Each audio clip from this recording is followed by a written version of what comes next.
আশা করি সকলেই ভালো আছেন। আমরা এখন আছি সান ভ্যালিতে। এখানে আসলে আফতাবনগর গরু হাটটা বসার কথা, যতটুকু শুনলাম। আমার জন্য আসলে হাটটা কেমন হতে পারে বা কতটুকু পর্যন্ত আসলে হাটটা হবে সেটাই দেখাবো এই ভিডিওতে। তো ভিডিও জুড়ে আমাদের সাথেই থাকবেন। তো এখন আমরা এই পাশে দেখতেছি বেশ কিছু গরু আছে, দেখেন। এই যে একটা লাল গরু দেখতেছি, তারপরে এইখানে একটা ছোট ছোট সাইজের একটা ষাঁড় গরু দেখতেছি। ওটা বেশ ছোট, কিন্তু মাশাআল্লাহ কালারটা কিন্তু ভালোই। যে কোনো হাটে বাস আসলো কিনা, কোনো হাটের কাজ শুরু হইলো কিনা, সব তথ্য দেওয়ার। তো অবশ্যই আপনারা একটু সাপোর্ট করেন, একটু লাইক কমেন্ট শেয়ার করেন বেশি বেশি, তাহলেই হবে। যতটুকু শুনলাম যে হাটটা এখান থেকে হওয়ার কথা, এই জায়গাটায় এখান থেকেই শুরু হওয়ার কথা গরু হাটটা। সেখান থেকে আসলে যত ফাঁকা জায়গা আছে সব দিকে আসলে গরু উঠবে। আমরা দেখাই সামনে জায়গাগুলোতে যাই, তাহলে হয়তো বুঝবেন যে আসলে হাটটা কেমন হইতে পারে। এখানে কিন্তু বিশাল জায়গা, খুব সুন্দর এরিয়া। এই জায়গায় আসলে মূলত আফতাবনগর গরু হাটটা হবে সান ভ্যালিতে। দেখেন জায়গাটা, মাশাআল্লাহ জায়গাটা কিন্তু খুবই বড়।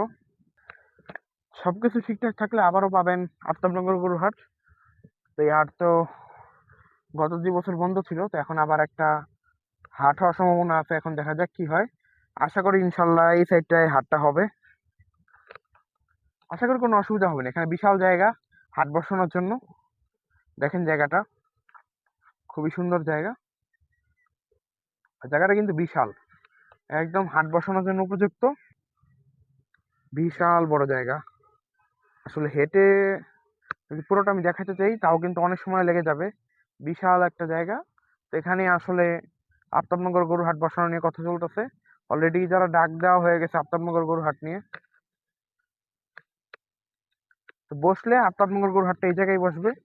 অলরেডি কিন্তু আপনারা জানেন যে যারা ডাক দেওয়া হয়ে গেছে আফতাবনগর গরু হাটের। আর ওখানে বলা আছে যে সান ভ্যালির ফাঁকা জায়গায় আসলে গরু হাটটা হবে। তো সেই মতে এই জায়গায় আসলে গরু হাটটা হওয়ার কথা।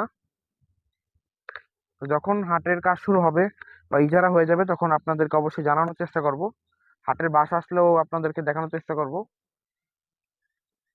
তো হয়তো বা 1-2 সপ্তাহের মধ্যে এখানে কাজ শুরু হয়ে যাবে। কিন্তু বড় হাট, বড় জায়গা। আফতাবনগর যে হাটটা হইতো এটা কিন্তু অনেক বড় হাট হইতো, আর বেশ ঐতিহ্যবাহী একটা হাট। আমাদের এলাকায় অনেকেই কিন্তু আফতাবনগর গরু হাট থেকে গরু কিনতো সব সময়। তো গত 2 বছর ধরে না হওয়ার কারণে তাদেরও কিন্তু অনেক সমস্যার সম্মুখীন হতে হয়েছে। হয়তো বা কেউ দেখা গেছে শাহজাহানপুর থেকে কিনছে, কেউ আবার দেখা গেছে যে আরো দূরে গেছে, গাবতলী গেছে। তো এটা একটা ভোগান্তি। ইজারা হয় নাই, আর ইজারা হইলে খুব দ্রুত কাজ শুরু হয়ে যাবে। তো যাই সামনে। খুবই সুন্দর একটা মহিষ দেখতেছি এইখানে। এই যে একটা, তার পাশে এই যে আরেকটা।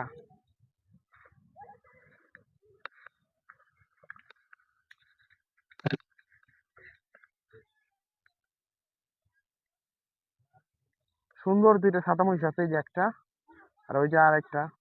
এটা কিন্তু বেশ বড় মহিষটা, এই যে দেখেন। আশা করি দেখতে পাচ্ছেন। মাশাআল্লাহ সুন্দর একটা মহিষ দেখতেছি, সাদা মহিষ। এই যে দেখেন, ও কেউ তাকায় আছে ক্যামেরার দিকে। না, মহিষটা কিন্তু খুবই সুন্দর মাশাআল্লাহ। বড় সাইজের একটা মহিষ, সুন্দর মহিষ, সাদা মহিষ। অ্যালবিনো বলে অনেকে আর কি। সেটা এই ফার্মের না ভাইয়া? এই যে এই ফার্মের। এই যে আমি একটু দেখাই জুম করে, এই যে এইদিকে টপকায় তারপরে আহ যাওয়া যাবে আর কি ফার্মে। তো আসলে মহিষ সবগুলোই শান্ত, তবে এটা একটু পাগলামি করে বেশি, মানে চেতা মহিষ আর কি।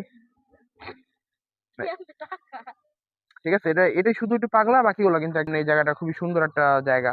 এখানে মোটামুটি ঘাস টাস আছে।